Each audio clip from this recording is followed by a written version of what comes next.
Hi, One Goal community. It's Elaine Boyd, Pelotonia's Event and Volunteer Operations Coordinator. Since 2008, Pelotonia has raised over $236 million for innovative cancer research. And thanks to our partners, 100% of those funds have gone directly to research at the James at Ohio State. Together, we will see an end to cancer. To get involved in our One Goal, visit pelotonia.org. That's pelotonia.org, or click on the link in the episode notes. This podcast is powered by Pelotonia. To learn more about our Goal 10 cancer, visit pelotonia.org or see the link in the show notes. One of the best memories I have this far in my life is riding behind my dad and my mom. Rare that I get that time with them and just with them. Here's Dad with his Survivor jersey right next to my mom. Everybody that rode by, that's my dad, that's my dad. Welcome to One Goal, a storytelling podcast from Pelotonia. We're a passionate community dedicated to funding innovative cancer research. I'm your host and president of Pelotonia, Joe Apgar. Your journey with us to the finish line begins now. Pelotonia is powered by an unstoppable community, and it's through research we will see an end to cancer. We want to thank our major funding partners for making all of this possible. The American Electric Power Foundation, Bath & Body Works, Huntington, Peggy and Richard Santulli, and Victoria's Secret. When you're done experiencing this episode, we'd be honored if you would leave a review and share it with family and friends.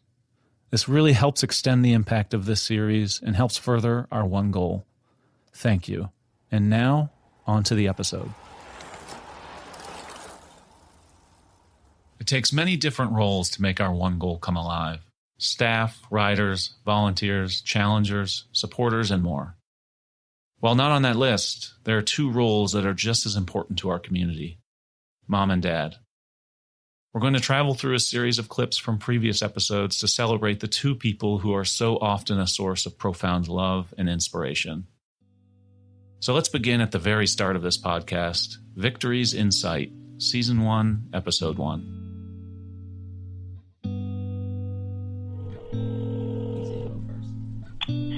Hello? Hey. Hello? Hey, you hear me? Yes? Sir? All right. Well, ma'am, now that I got you on the phone, do you, where you at? You at home? We just got out of Lowe's. We're unloading the car. Oh. Unloading the car, I should say. Oh, okay. Hey, well, I'm going to send Dad a picture for you. I want you to be on the phone, okay? You're going to send him the what? A picture of my scan for you. I take it this means it's good? Tell her, just sent the old scan. He just sent the old one. Hang on. So tell Pops to look at it. So he just sent you both scans. Holy cow, that's a terrific difference. Yeah, it's really different. That's great. Yeah. Terrific. That means you're in remission. That's right. Right? Yeah, in remission, I guess. Ain't no guess. Yes, he's in remission. What'd you say, Pops? What did he say, Mom? I can't hear him. He said, does that mean that Brian has to get his ass out and get a job now?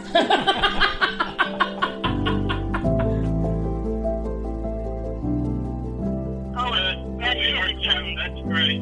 Wonderful. Awesome. So wonderful. Thank you. We love you guys. We'll talk to you soon. Love you, Mom. Love you too. All right, bye.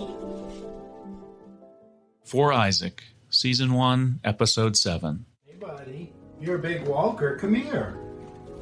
Come here, Ike.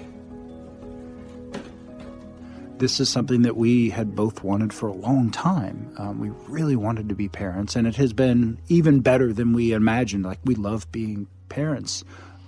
But just for me, the gratitude of she went through so much, and she endured so much with a very brave face and a positive attitude, all towards the goal of not so much her own health and wellness, but really him. and making sure he was well.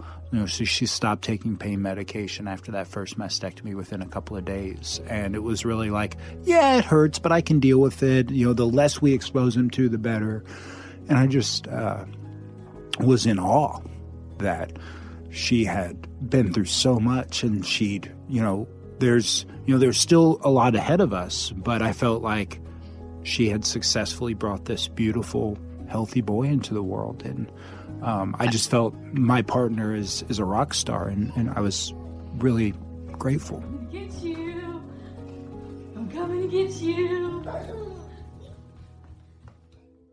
Dave's Joy, Season 1, Episode 11. I remember the first year after he died, on September 1st, that day, we all got together in our Wildwood Park, and we were we've always wanted to shoot off Chinese lanterns that from Tangled. It's just so pretty, so magical. And so we were going to do that. We were singing songs. It was so cute. We lit them up, and they almost burned down Granville. I swear, it was the funniest, most comical moment of my life. Every single one. Dad was there. Yeah, he was this giant prankster. I just remember, as we were lighting off these beautiful Chinese lanterns, it was going to be the most gorgeous thing ever. And then all of them almost hit this tree. And then they're you see them go up, and they're going back down onto a house. We're gonna light a house on fire. I'm so surprised. No fire trucks ever came. We never heard anything. It was insane. No houses or trees were harmed in this event. Yeah.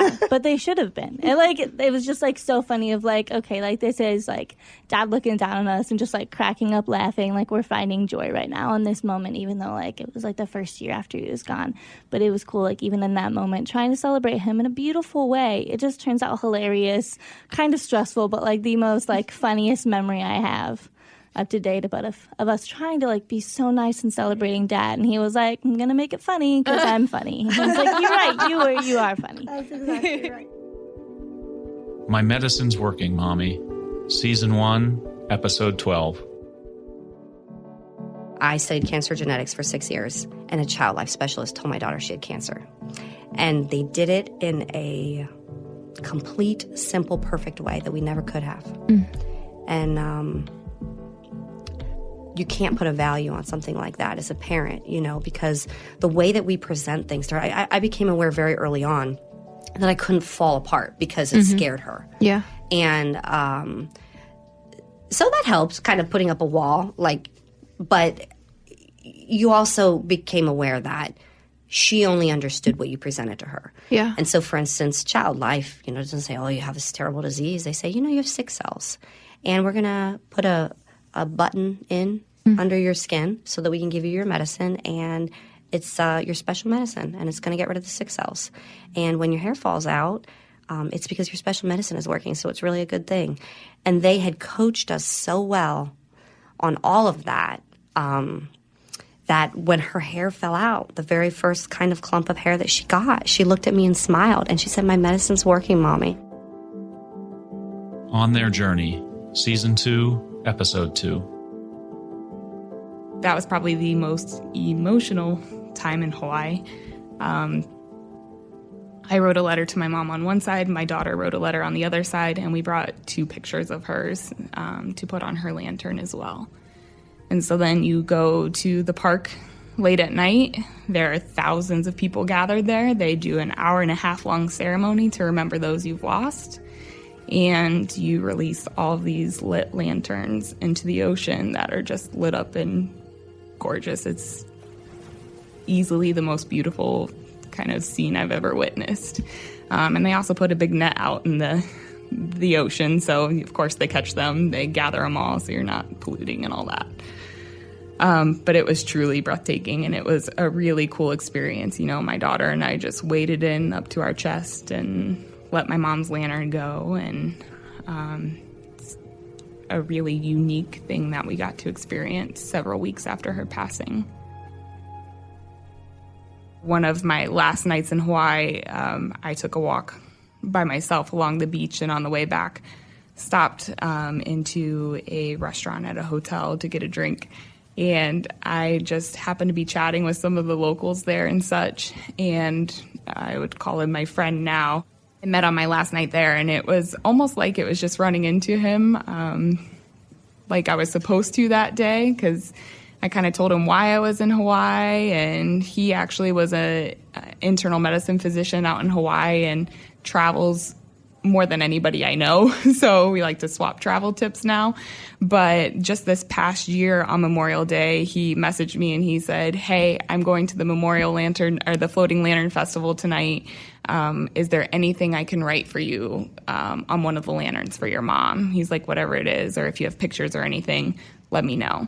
And so I wrote this big letter up. And I woke up the next morning and I had pictures and I had a whole video that he put together, and he said, "I'm really sorry for my chicken scratch writing, but everything's on there." And it was this beautiful video of my mom, floating in Hawaii again. So it was a really cool way to come back to it. Her Own Way, Season 2, Episode 3.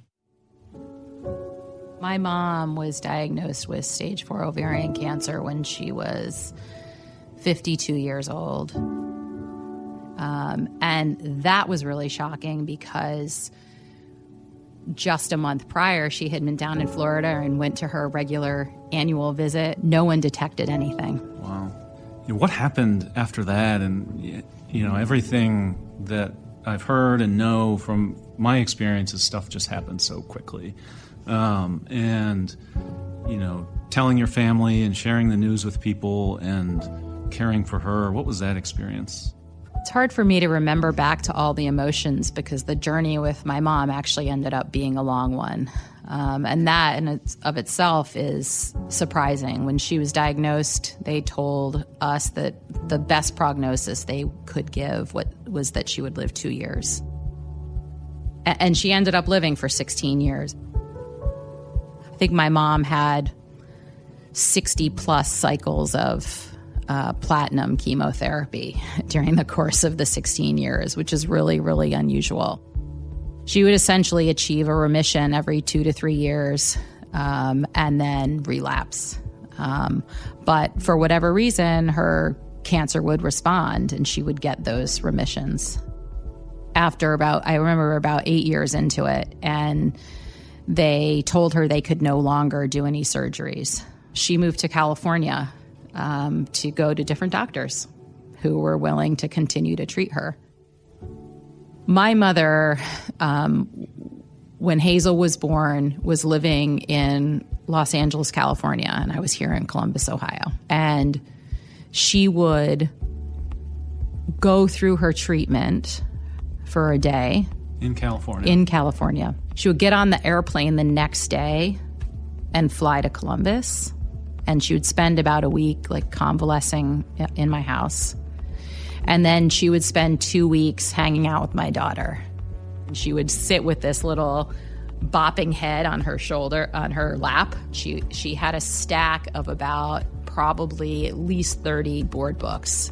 My mom would sit there between Hazel's naps and read her every single book in the pile. And she probably did that 3 times a day, every day funny. For those weeks when she was there. And then she would get back on the plane and go back and do it all over again. She lived another 8 years and saw 3 of her 4 children get married. She got to meet all 8 of her grandchildren before she passed away. In those extra 8 years. Those extra 8 years. Yeah. Yeah. To Dream Again, Season 2, Episode 4. We were never expected to have kids, and so my wife randomly just wasn't feeling well for a good amount of time, and actually was in Colorado for a little bit, and then after her trip, got back and was like, I think I'm going to take a pregnancy test. I'm feeling this weird. And it came back positive, and I was like, there's no way. I do not believe this. You got to take another one. And so she took another one, and I still did not believe it. I was like, there's something wrong. You're reading it wrong. There's no way. I know 100%. I've closed this door. There's no way. And ironically, about a week or 2 later, I had already scheduled an appointment with our fertility specialist doctor. I still went through with that appointment, and they told me over the phone after they kind of looked through all the results and said, hey, you're not going to be able to have a kid naturally. You're not going to be able to get pregnant naturally. And on the phone, I said, actually, we found out my wife's pregnant. And so the nurse and doctor were just floored. They were super excited, as we were, but it was all a shock. We were amazed. And then the whole pregnancy process has just been a joy and a blessing. And then seeing her little Lucy come into the world, I can't imagine, thinking that this would be a reality all those years ago. Even 5 years ago on the bike, 10 years ago in the doctor's office, getting the cancer diagnosis, this little one, we're just so grateful. Hey, Lou. Hey, Miss Lucy girl. Dan Superman, Season 2, Episode 6. At that point, we had options, and my dad decided to fight it. He decided that he was going to go through chemo and be a fighter. Yeah, and so, you had the opportunity to really sort of make the connection with your dad with a special gift that you gave to him along his journey. And what was that? The day before his first chemo, we had a big family reunion party. And so I met my parents at a cousin's house, and I had a gift for him, and I gave it to him to take home with him. I didn't want him to open it in front of me because I didn't think I could handle it. But what I gave him was a Superman T-shirt. And I wrote him a letter, and I said, in my life, when I've worn this shirt, it makes me feel invincible. And hopefully you can take some of my strength for your journey ahead. He went through 2 rounds of chemo. It was rough. I remember one example of his positivity was, he was stuck in the hospital after the initial surgery, and he was up on a high floor, the 17th floor or something of the James, and it was over the 4th of July. And so he got to sit there and watch Red, White, and Boom from his hospital room. And it's a good view. Yeah, he said, isn't this great? Like, if I didn't have cancer, we wouldn't get to sit here and watch this. And there's a great picture of he and my brother and my mom wearing neon necklaces, smiling in his hospital gown, watching the fireworks out the window. That's My Dad, Season 3, Episode 6. One of the best memories I have this far in my life is riding behind my dad and my mom.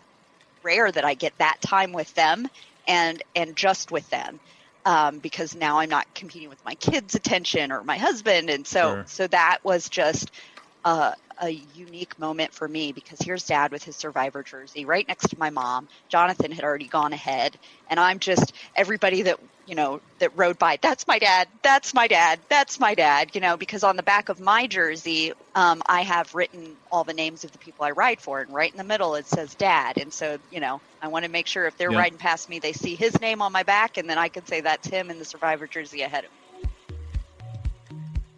That's why you went so slow, was so people could pass you, right? Oh yeah, Dad. My cheeks hurt at the end of that day because I was just smiling. Yeah. Smiled and smiled and smiled. This has been One Goal, a storytelling podcast from Pelotonia. I'm your host, cancer survivor and president of Pelotonia, Joe Apgar. Interview and production scheduling by our marketing and communications team, Gabby Blauert, John Tolbert, and Alita Smith. One Goal is carefully crafted, produced, and mastered at the studios of Wessler Media. Special thank you to all of our guests for being so willing to share their inspiring journeys for this podcast. Also, please rate, review, and subscribe so you can listen to previous episodes and receive notifications about future ones. If you want to learn more about the Pelotonia community and how you can make an impact on cancer research, see the link in the show notes or visit pelotonia.org. That's pelotonia.org.